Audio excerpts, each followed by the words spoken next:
Anda kembali di Berita Utama bersama saya Jihan Novita. Saudara, kisah pilu dialami seorang gadis belia berusia 14 tahun yang bekerja sebagai terapis spa di Pejaten, Jakarta Selatan. Perempuan berinisial RTA ditemukan tewas di sebuah lahan kosong di belakang gedung di wilayah Pejaten, Pasar Minggu, Jakarta Selatan pada 2 Oktober lalu. Penyebab kematiannya pun hingga kini masih misteri. Sebelum ditemukan meninggal, terapis muda itu konon tengah berada di bawah tekanan hebat terkait sebuah janji yang kejam, denda fantastis sebesar 50 juta rupiah jika ia berani berhenti dari tempat kerjanya tersebut. Tekanan finansial mencekik dan dugaan adanya eksploitasi anak menjadi fokus penyelidikan polisi guna mengungkap tragedi penemuan jasad terapis muda ini. Saudara, pada Kamis pagi 2 Oktober 2025, warga Pejaten Barat Pasar Minggu Jakarta Selatan digegerkan dengan penemuan jasad seorang perempuan tanpa identitas. Korban ditemukan dalam posisi tergeletak di sebuah lahan kosong belakang gudang jasa pengiriman barang. Warga mengaku sempat mendengar teriakan dari lokasi sebelum ditemukannya jasad korban. Yang dengar sebelah yang tinggi ada orang teriak. Itu nggak tahu kan namanya juga di sananya kayak makhluk. Biasanya kan iya karena lahan kosong juga gitu ya, kan. Sering ada soalnya. Makanya disangkanya itu dari dibilangin dari sebelah ada ini. Makanya itu langsung menuju ke sini. Langsung dicek, sudah tergeletak. Petugas kepolisian dari Polsek Pasar Minggu dan tim Inafis Polres Jakarta Selatan langsung mendatangi lokasi ditemukannya jasad perempuan di lahan kosong di wilayah Pasar Minggu, Jakarta Selatan. Polisi menemukan jejak kaki korban di sepanjang lantai gedung yang berada di dekat lahan kosong lokasi penemuan jasad korban. Polisi menyebut ada telapak kaki korban di gedung hingga sampai ke TKP. Jejak kaki itu ditemukan usai polisi menggelar olah tempat kejadian perkara. Saudara, olah tempat kejadian perkara digelar polisi di sekitar lokasi penemuan jasad korban. Polisi juga memeriksa rekaman CCTV dan memeriksa sejumlah saksi termasuk pihak keluarga dan rekan korban. Hasil pemeriksaan diduga terapis muda yang diketahui masih di bawah umur ini tewas akibat melompat atau jatuh dari gedung. Dugaan tersebut masih terus diselidiki polisi. Kami menurunkan tim identifikasi ke TKP untuk melakukan olah TKP.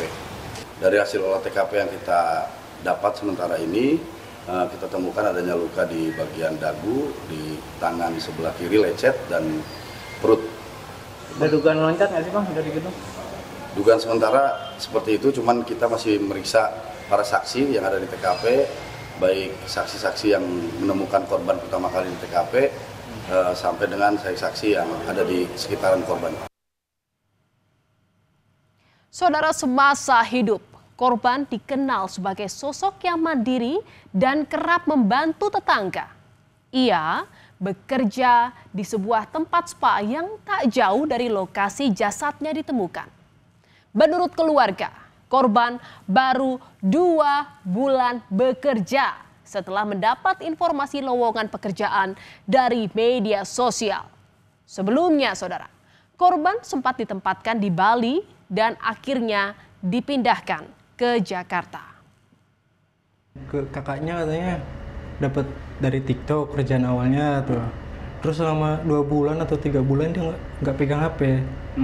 Antara September atau Oktober baru dia ngabarin. Dia udah di Bali katanya, udah kerja. Dia baru bisa pegang HP katanya. Aku cuma nanya aja, emang kerja apa deh katanya. Di sepak katanya, dijaga di sini mah nggak bakal macem-macem katanya gitu. Beberapa jam sebelum korban ditemukan tewas, ia sempat berkomunikasi dengan sang kakak. Melalui pesan chat, korban menyatakan keinginannya untuk pulang ke rumahnya di Indramayu, Jawa Barat. Namun saudara, niat korban terhalang peraturan denda dari tempatnya bekerja berupa uang jaminan sebesar 50 juta rupiah lantaran masa kerjanya belum sampai setahun. Kepada sang kakak, korban mengaku semakin tak betah dan tertekan lantaran gaji yang sebelumnya diterima 5 juta rupiah saat bekerja di Bali tiba-tiba turun drastis menjadi 1 juta rupiah saat dipindahkan ke Jakarta. Sesuai sama perjanjian di Bali. Di Bali katanya kan gaji 5 juta, pokoknya nyampe Jakarta malah 1 juta. Tuh. Terus kan adik saya kan istilahnya kan udah nggak betah lah intinya di sini tuh, mau pulang dulu tadinya.